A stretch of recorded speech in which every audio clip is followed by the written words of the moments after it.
But I assume that one of the downsides to that means that you write an event, but you don't actually know if people have consumed it or done anything with it yet.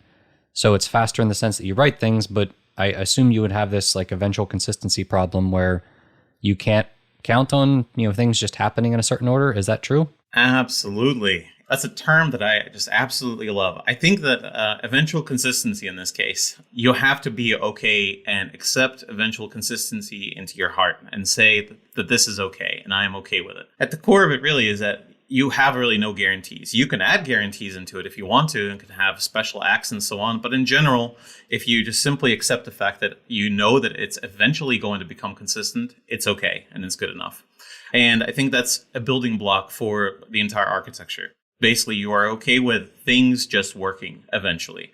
It's totally possible that things are going to go down and they will not be immediate, but that's okay because at some point in time later in the future, like let's say like when a service goes down, doesn't consume an event, it'll come back up and then it'll consume it and the system will become in a correct state again. Got anything to add, Steve? I'm surprised you didn't say the I word, Dan. Would you like to say the I word? Idempotency? There you go. So yeah, I mean, that's the crux of it, right? Like, you're firing off a bunch of asynchronous events and they're not guaranteed to be delivered at the same time. So you have to make sure that when you read these events, that a change that occurs in event A does not undo the change that occurred in event